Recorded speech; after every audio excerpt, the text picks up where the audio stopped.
FB TV. Përshëndetje. Historia ime nuk është si ato që dëgjoni për ditë.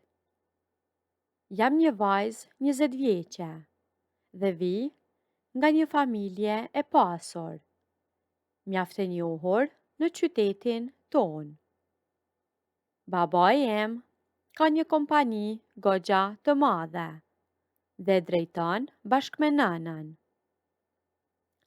Unë vetë shkoja ndej vetëm kur më duhen lek ose kur dua të marr makinën e babait tem.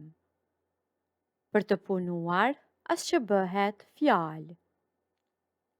Një pasdite, kisha lënë të dilja me shoqet për një darkë.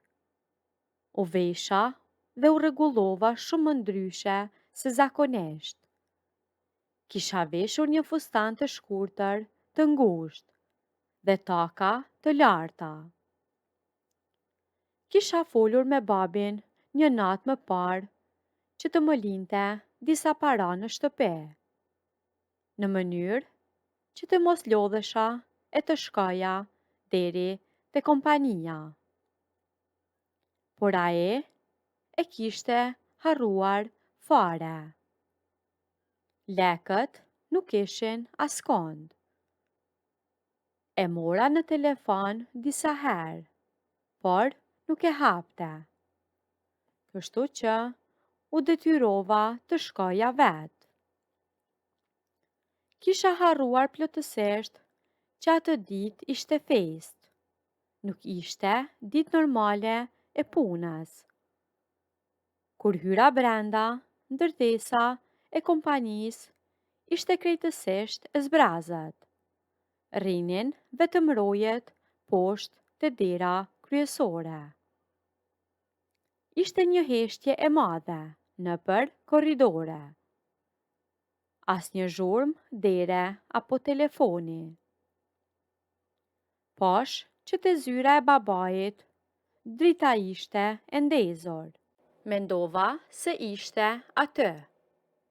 Hapa derën me vroll për të hyrë e për ta përqafuar, siç bëj gjithmonë kur i marr lek.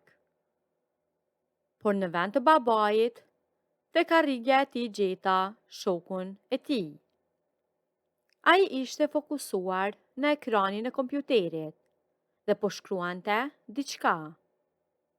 U shton nga pak në fillim, por e mblodha veten shpejt.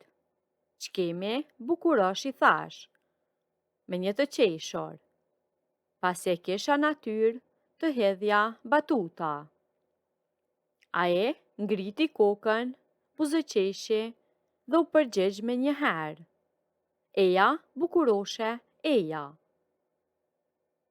Pas ka kohë që s'të kam parë. Dhe vërtet, kishte goxha kohë. Ai punonte më shumë në turnin e pasditës ose në darkë, dhe unë nuk shkelja kurrë në atë orar. Sa qenë ke rritur e zhvilluar, më tha e nga tavolina. Unë qesha prap. Bëra një hap drejt zyrës. Edhe te nuk qenë ke plakur fare, i thash. Qenë ke në formë të mirë. Apo kap ndonjë vajzë. E pash që ngacmuan fjalët e mia, por edhe pamja ime. Nuk e fshehu fare. Po kap nga një peshk të lehtë, tha e. Por sonte siç duket, do të kap një peshk më të madh. Ai qeshi me të madhe. Unë vazhdova të ecja përpara dhe ula te garrigeja pran tavolinës së babait. Ku është babai, e pyeta. Prit, se nuk do vonohet, më tha e. Qëllimi i tij ishte shumë i qartë. Nuk donte që ne të mbeteshim vetëm për më gjatë, sepse babai em nuk ishte ndërmend të vente shpejt. Unë e dija këtë gjë, dhe ai e dinte që unë e dija.. Por asnjëri nuk e prishi lojën. Ai u Kisha pak etje pas gjithë asaj rrugë që bëra. Më sell një shishe ujë, i thash. Ai u ngrit nga karrigeja pa bërë zë. Shkoi te frigoriferi i vogël që ndodhej në cep të zyrës. Nxori një shishe ujë dhe ma la mbi tavolinë. Unë e mora dhe fillova të pi. Ndërkohë, ai nuk u kthye te karrigeja e tij. U ul te cepi i tavolinës shumë afër meje dhe unë e pash në sy. Çfarë ke ore? I thash. Për të thënë të vërtetën, ishte shumë tërheqës. Më pëlqente se si po sillej. Sa, s'po më pritej të kërkonte ndonjë gjë konkrete. Asgjë, tha ai. Thjesht që ke bërë shumë tërheqëse. Dukesh, sikur s'ke parë femër me sy, i tha Shon. Ajo përgjigj me një herë. Me të vërtet, s'kam parë një vajzë si ty, që të më tërheq kaq shumë. Pas atyre fjalëve, zyra ra në qetësi. Unë rrotulloja shishën e ujit mbi tavolinë me dorë. Nuk kisha ndërmend të qohesha. Shoqet e mia mund të presnin edhe pak. Nuk ndodhte çdo ditë të isha në një ndërtesë të madhe boshe, vetëm për vetëm me shokun e babait tim, i cili po më fliste në atë mënyrë. Babai im mba njerëz të mirë në punë, i tha Shon, për ta ngacmuar prap. Por se dija që rrinte kaq vonë me shokët në zyrë. Babai yt bën punën e tij, unë timen, tha ai. Po ti çfarë bën këtu në këtë orë? Përveç se kërkon lek, kuptohet. Po dal me shoqet, i thash, por tani që po rri këto, po mendoj që ndoshta s'kam pse nguten aq shumë për darken. Ai buzëqeshi.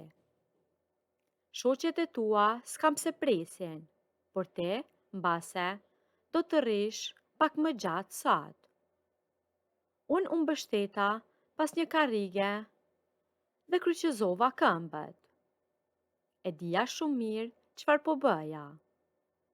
Dhe më pëlqente t'i tregoja që nuk isha as një lloj turpi.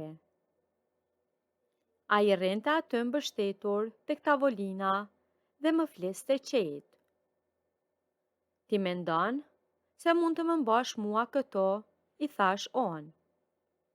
Unë s'të mbaj me zor, tha ai.